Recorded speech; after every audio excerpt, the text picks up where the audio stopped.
Olá pessoal, estamos começando mais um Mídia e Saúde. No programa de hoje eu vou conversar com o médico cirurgião do aparelho digestivo, Orlando Ribeiro Prado Filho, sobre câncer de intestino. Dr. Orlando, mais uma vez seja bem-vindo ao canal Mídia e Saúde.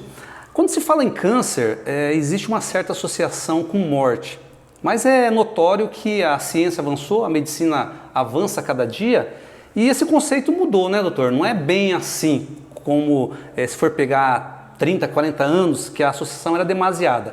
Hoje mudou bastante esse conceito de câncer e morte. Com certeza, Alderi. Antes de mais nada, muito obrigado novamente pela presença que você está me entrevistando. É uma grande satisfação estar contigo novamente. Realmente, nos últimos anos, com a melhora do atendimento médico, da investigação científica, viu-se que o tratamento cirúrgico e o tratamento clínico da doença maligna intestinal, o câncer coloretal, propriamente dito, ela melhorou bastante.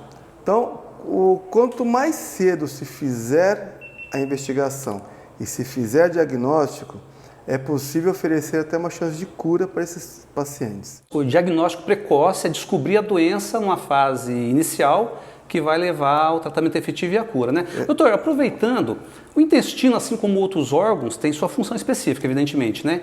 Antes da gente continuar nas questões do câncer, qual que é a função ou as funções do intestino? Então, basicamente, intestino delgado e intestino grosso. O intestino como um todo tem 6 a 8 metros de extensão.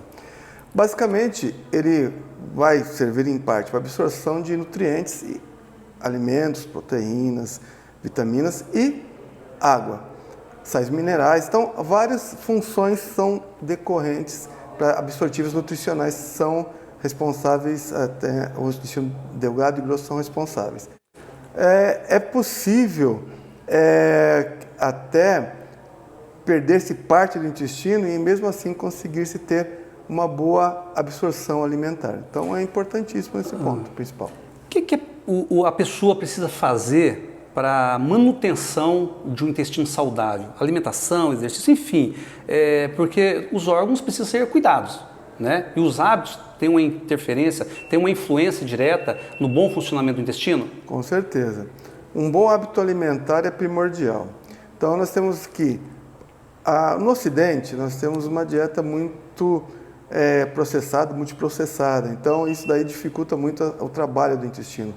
Então se oferece produtos artificiais, tá? Que não favorecem uma bom trânsito, uma boa digestão. Então o que é interessante? Ter uma dieta balanceada. Balanceada é calorias, com certeza, proteínas, com certeza, gordura, com certeza, nas partes em proporções adequadas. Isso daí, quem pode falar melhor, até uma nutricionista pode orientar melhor esse equilíbrio. Ingestão de água, no mínimo 1,5 litro, 2 litros de água por dia, em tempos quentes, até mais que isso. E ingestão de fibras. É difícil conseguir incutir na cabeça do jovem a ingestão de fibras. Fibras legume, verdura, folhas verdes, sabe? Isso melhora muito a função intestinal, ajuda também no peristaltismo, nos movimentos intestinais e evita a constipação intestinal, que é chamado intestino preso. Propriamente sobre o câncer de intestino, doutor, existem fatores determinantes, fatores específicos que levam à formação do câncer de intestino? Bem, se for levar em conta temos familiares, 30% dos cânceres coloretais são de herança familiar. Os outros 70% não, são chamados câncer esporádico, que vai ter por alguma situação no decorrer da vida. Os fatores de risco: baixa ingestão de fibras, uso de tabaco e uso de álcool. Então, deve-se evitar cigarro, bebida alcoólica em excesso, está escrito na latinha, na garrafa, beba com moderação, né? Certo. Então, beber com moderação. E a baixa ingestão de fibras, uma dieta muito artificial, como falei, processados, multiprocessados. Logicamente, tem outra situação, a idade. Com o decorrer do avançar da idade, há uma tendência maior a aparecimento de câncer coloretal, sendo que o pico ao redor de 60 anos, que é o pico de aparecimento. Logicamente, você tem os casos precoces, né, com 40 anos, Tá? Então, mais frequentemente com 60 anos. Então, uma dieta equilibrada, balanceada, rica em fibras, sem alimentos artificiais, sem hábitos danosos para o organismo, seria bom. Doutor, é mito ou verdade a questão da ingestão de carne vermelha? A gente ouve muito essa associação de câncer do intestino com a ingestão de carne vermelha. Existe procedência nessa informação? Não existe uma comprovação científica? A ingestão de carne em excesso, logicamente, dependendo de como é feita a carne, por exemplo, carne defumada, aumenta a chance de alguns tipos de câncer, sim. Mas tendo equilíbrio na alimentação, por exemplo, como eu falei das folhas verdes, de fibras, eles ajudam a carrear esses alimentos nocivos para ir ser eliminados. Então, a alta ingestão de carne com baixa ingestão de fibras realmente pode aumentar a incidência, sim, em determinados grupos de pessoas. Sim, então, com desequilíbrio alimentar, sim. A constipação intestinal, o famoso intestino preso, é um fator que pode facilitar o surgimento do câncer do intestino, doutor? Sim, a constipação intestinal aumenta a incidência de câncer coloretal, sim. Isso tem uma explicação bem simples. Quando tem constipação, há um retardo do esvaziamento do intestino. Aquelas fezes que ficam dentro do intestino demoram mais para ser eliminadas. Tendo alimentos carcinogênicos, por exemplo, na nossa dieta tem vários alimentos acidulantes, estabilizantes, você vê nos alimentos industrializados tem muito disso. Alguns deles potencialmente podem ser carcinogênicos. Então, fezes, mais tempo em contato com a mucosa, com alimento carcinogênico, sim, pode aumentar a chance daquele contato fazer alteração celular na mucosa e com isso desenvolver câncer coloretal. Doutor, você citou câncer coloretal. Porque a gente fala de intestino, o intestino como que é? Ele é um órgão mais amplo e dentro do intestino existem, digamos assim, divisões?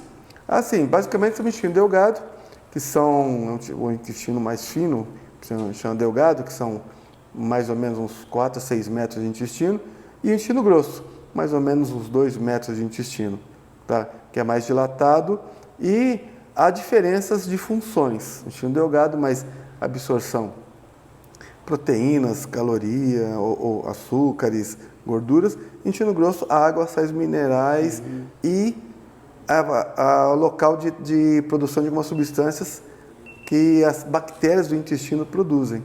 Então, as bactérias intestinais são muito importantes e estão mais localizadas, mais concentradas no intestino grosso.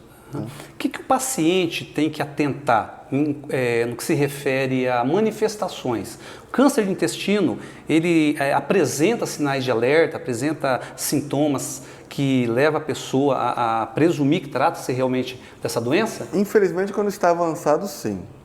Nas fases iniciais, não. O paciente não vai ter poucos sintomas ou sintomas que ele vai se acostumando. Então, por exemplo, pacientes que têm alteração rápida, paciente que vinha bem do intestino e agora virou constipado de um momento para o outro, paciente idoso, por exemplo, tem que se desconfiar. Sangramento, qualquer tipo de sangramento nas fezes, sangramento tanto assim que tem exames, logicamente, a pessoa pode vir durante o ato evacuatório de sangue, mas existe o sangue microscópico também. Então, tem exames para investigação disso, sangue oculto nas fezes. É um exame muito indicado para pessoas acima de 50 anos que se tem padrão. Diminuiu-se para 45 e agora a partir de 40 anos. Sangue oculto nas fezes, então, é um exame interessante, populacionalmente falando, para se fazer a investigação de câncer coloretal. Logicamente que no começo o sangramento pode acontecer por outros motivos. Claro. Mas toda vez que tiver sangramento positivo, deve ser investigado. Aí com exame endoscopia digestiva baixa, geralmente colonoscopia aqui. Tá? Muito utilizado, na maior parte dos hospitais tem esse aparelho. Então quer dizer que uma oscilação no hábito intestinal, a pessoa tinha o hábito intestinal normal, passou de uma hora para outra a ter a constipação ou a diarreia, né, doutor? Não é só a constipação, né? oscilar para diarreia, né? Ou Muco constipação. nas fezes, emagrecimento, massa abdominal palpável. Tem um caso no passado da mãe de um colega meu que ela começou a emagrecer e aí num dia ela estava palpando o abdômen e percebeu uma massa palpável à direita. E era um câncer avançado de intestino grosso, cólon direito. Então, tem alguns sinais, infelizmente, os sinais estão avançados. O importante é fazer o diagnóstico precoce e a investigação antes de ter sintomas ou sinais. Doutor, o famoso pólipo, o que é pólipo? E ele é um indicativo? A maior parte, 90% dos cânceres coloretais, vem de pólipos. Então, o pólipo é um tumor benigno, uma alteração benigna na mucosa do intestino grosso, que depois de vários anos, 10 a 15 anos, pode evoluir para um câncer. Então, é importante tratar o diagnóstico precoce. Sangue oculto nas fezes, positivo, tá? Faz a colonoscopia. Pólipo, vê se o pólipo retira-se, manda para exame. Doença benigna, repete-se a colonoscopia periodicamente. 3 anos, 2, 3 anos, e aí vê-se se tem formação de novos pólipos. Então, o tratamento, a retirada endoscópica do pólipo, então, retirada por colonoscopia do pólipo, já é um tratamento muito importante. Evita que ele evolua para um câncer. Tá? Então, Entendi. Sim, pólipos intestinais de intestino grosso são causa, sim, de evolução para doença maligna. Importante observar, né? Doutor, com relação a tratamentos, quais são os métodos, as alternativas de tratamento para o câncer de intestino? Então, a partir do momento do câncer instalado, o tratamento é cirúrgico. É cirúrgico. Se ele não for um tumor avançado, geralmente o tratamento cirúrgico oferece uma chance de cura muito grande. Então, o que pode acontecer? Faz-se o tratamento cirúrgico, manda-se a peça operatória para o exame para o patologista e a partir disso vê-se que grau que está o estadiamento desse tumor. Se for um tumor inicial, ótimo. Se for um tumor já avançado, talvez, depende da posição, da localização anatômica dentro do intestino grosso, quimioterapia, radioterapia ou imunoterapia. Então, associados ou independentes. Então, existe tratamento possível, mesmo para as metástases. Então, o paciente pode ter câncer intestinal, intestino grosso, mas um tumor já se manifesta no outro órgão, pulmão, fígado. Mesmo para esse pessoal que tem metástase, também é possível fazer um tratamento com uma certa chance de sobrevida, com qualidade de vida, sim. Ou seja, então é possível falar em cura, apesar dos conceitos, né, das informações disseminadas, né, é possível falar em cura. Doutor, para a gente encerrar o nosso bate-papo, você já comentou, mas a prevenção, o objetivo é esse, né, justamente a base desse trabalho é a prevenção. O que você sugere para as pessoas, de uma forma geral, que querem ficar distante do câncer de intestino? Bem, basicamente, para pessoas que não são de risco de doença familiar. Uma alimentação saudável, equilibrada, sem excessos, tá? Ter uma boa ingestão de água, de resíduos, fibras, tá? Tem sempre isso na alimentação. A atividade física, que também é importantíssimo. A alimentação e a atividade física, isso equilibra a maior parte das doenças, tá? Aí, evitar abusos.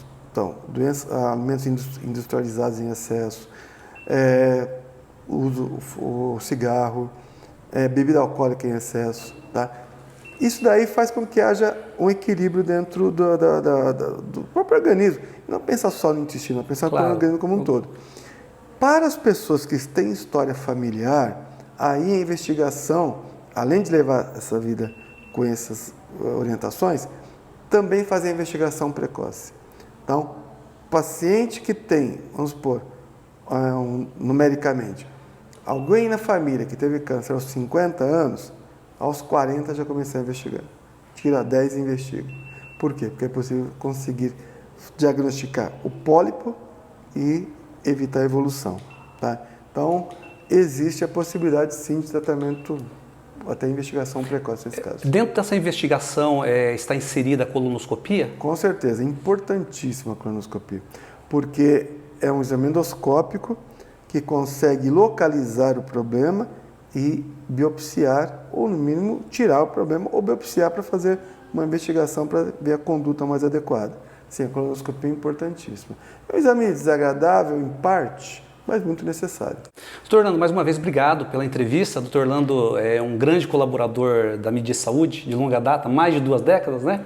Agradeço e com certeza as pessoas que estão do outro lado vão se beneficiar, porque a essência desse trabalho é a prevenção.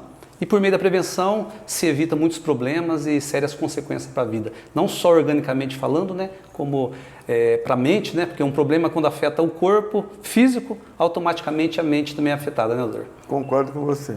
Eu que agradeço, muito obrigado novamente. É isso aí, pessoal. Espero que vocês tenham gostado desse programa. Não esqueçam de compartilhar essa entrevista, deixar o seu comentário, tá? E nos encontramos no próximo programa. Um grande abraço, até mais.